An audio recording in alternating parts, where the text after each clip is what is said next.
Hello বন্ধুরা, Mala's gardening হ্যাভেনে আপনাদের সকলকে অনেক অনেক স্বাগত। আশা করি আপনারা সবাই অনেক ভালো আছেন। আমিও অনেক ভালো আছি, সাথে বাগানের নিত্য কাজে ব্যস্ত আছি।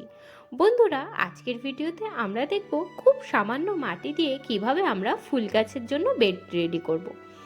তো আজকে আমি এই যে দেখতে পাচ্ছেন, কিছুদিন আগেই সানফ্লাওয়ার মানে সূর্যমুখী ফুল গাছের কিছু দানা বসিয়েছিলাম।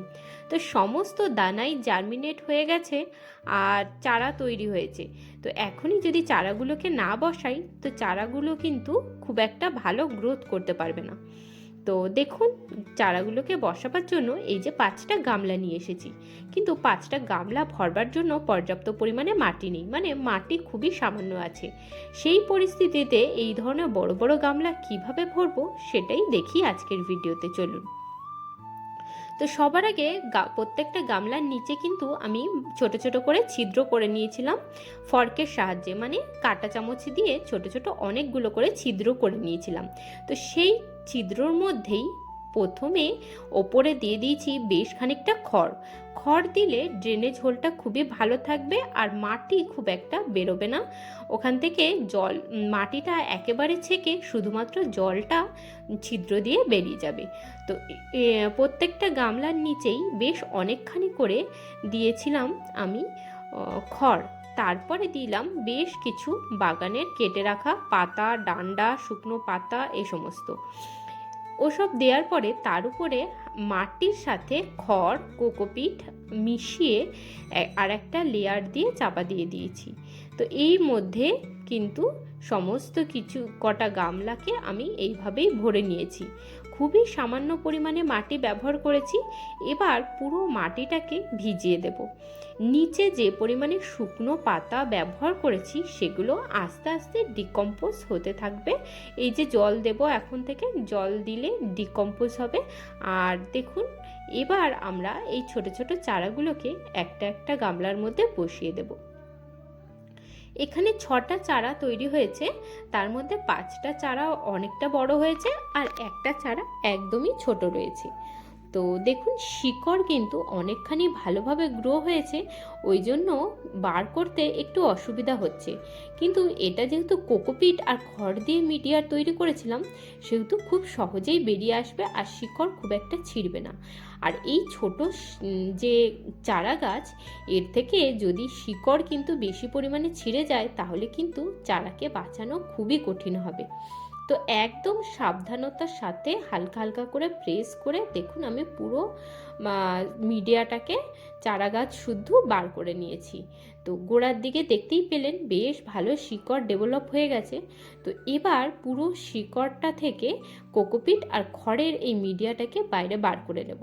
আর এটাকে আবারও সেই কাপের মধ্যেই ভরে রাখবো। পরবর্তীকালে আবার যখন কোনো দানা বসাবো, এই মিডিয়ার মধ্যে আর এই কাপের মধ্যেই বসাবো। তো এখন একটা একটা চারাকে খুবই সাবধানে তুলে তুলে ছোট্ট করে গর্ত করে বসিয়ে দিতে হবে। এই ছোট চারা গাছগুলোকে লাগিয়ে নিয়ে এরপরে কিন্তু রাখতে হবে একদমই ছায়াযুক্ত জায়গাতে। যে কোনো দানা লাগাবার জন্য কোকোপিট আর খড়ের মিশ্রণ কিন্তু খুবই ভালোভাবে কাজ করে আর এর মধ্যে কিন্তু দানাও খুব সহজে জার্মিনেট হয়ে যায়। তো আপনারা যদি কোকোপিট আর খড় মিশিয়ে দানা লাগান তাহলে কিন্তু খুবই ভালো হয়। আর একটা ব্যাপার হলো, কোকোপিট আর খড় যদি আপনাদের কাছে না থাকে তাহলে কোকোপিটের মধ্যে সামান্য পরিমাণে ভার্মি কম্পোস্ট বা কম্পোস্ট সার কিংবা গোবর সার মিশিয়েও মিডিয়া তৈরি করে দানা লাগাতে পারেন। ওই মিডিয়াতেও কিন্তু গাছের গ্রোথ খুবই ভালো হয়।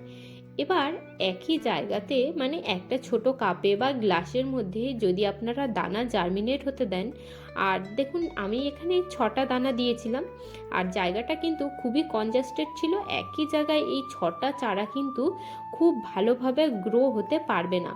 তো যখনই মাত্র জার্মিনেট হয়ে 2টো করে পাতা দেখা দেবে গাছে, তখনই কিন্তু তুলে নিয়ে অন্য জায়গায় বসিয়ে দিতে হবে। নয়তো কিন্তু গাছের গ্রোথ ফেজটা নষ্ট হয়ে যাবে। তারপরে আপনারা তুলে যখন বড় জায়গাতে বসাবেন তাহলেও কিন্তু খুব ভালো গাছ গ্রোথ করে উঠতে পারবে না। তো দেখুন, ছোট চারাটিকে আমি ছোট্ট একটা গ্রো ব্যাগে বসিয়েছি আর বাদবাকি সব কটা চারাকে এইভাবে একটা একটা গামলাতে করে বসিয়ে নিয়েছি। এখন এই গাছগুলোকে রেখে দেবো একদম ছায়া জায়গাতে, তারপরে একটুখানি গাছটা ধরে গেলে তারপরে রাখবো রোদ্দুরে। এইদিকে তো গরমের গাছগুলো রেডি হচ্ছে আস্তে আস্তে। জিনিয়া ফুলের গাছগুলোতে দেখুন এখন থেকেই কুড়ি আসা শুরু করে দিয়েছে, কিন্তু এত তাড়াতাড়ি এই গাছ থেকে যদি ফুল নিই তাহলে কিন্তু গাছটা ভালো গ্রোথ হবে না আর খুব বেশি ফুলও পাবো না। তো তার জন্য এখন এই দেখুন গাছের ডগা থেকে কুড়িটাকে ছিঁড়ে দিচ্ছি। এতে কুড়িটা তো চলেই যাবে, সাথে অনেকগুলি ছোট ছোট সাইড দিয়ে ব্রাঞ্চ আসবে। গাছটা একটু ঝাঁকড়া হলে বেশি পরিমাণে ফুল ফুটবে। আর এই গাছটার ডগাতে দেখুন এরকম পোকা ধরেছে, তো পোকা ধরলে নিম অয়েল স্প্রে করতে হবে। আর এখনই এই নিম অয়েল স্প্রে করবার দরকার নেই, এইভাবে আপনারা পোকা জায়গাটাকে সম্পূর্ণ কেটে বাদ দিয়ে দেবেন। এই দেখুন আমি যেভাবে বাদ দিয়ে দিচ্ছি এইভাবে কেটে নেবেন, তারপরে একটু ভালো করে জল দিয়ে ধুয়ে দেবেন, তাহলেই কিন্তু কাজ হয়ে যাবে। আর নয়তো যদি নিম অয়েল থাকে তাহলে সন্ধ্যার পরে একটুখানি নিম অয়েল স্প্রে করে দিতে পারেন। আর এদিকে দেখুন ইউফোবিয়ার যে ডালটা লাগিয়েছিলাম কিছুদিন আগেই, তো সেই গাছটাতে কুড়ি চলে এসেছে। কিছুদিনের মধ্যেই এই গাছে ফুল ফুটবে, তো তখন আপনাদেরকে দেখাবো। আর নিচে তো আর একটা ভ্যারাইটির ইউফোবিয়া আছে, সেটাতে এখনও কুড়ি আসেনি। জবা ফুল গাছগুলো রিপোর্টিংয়ের পরে খুব সুন্দর গ্রো হয়েছে। আর এদিকে বেল আর জুঁই ফুলের গাছ আর কলকে ফুলের গাছেও নতুন অফশুট তৈরি হয়ে গেছে, আর মাসখানেকের মধ্যেই এই গাছগুলোতে ফুল ফোটা শুরু হয়ে যাবে। তো আজকের ভিডিওটা এখানেই শেষ করছি বন্ধুরা, দেখা হচ্ছে আপনাদের সাথে আবার পরের ভিডিওতে। আপনারা সবাই ভালো থাকবেন, সুস্থ থাকবেন, আর ভিডিওটি যদি ভালো লাগে তবে আমার চ্যানেলটিকে সাবস্ক্রাইব করে আমার পাশে থাকবেন। টাটা বন্ধুরা।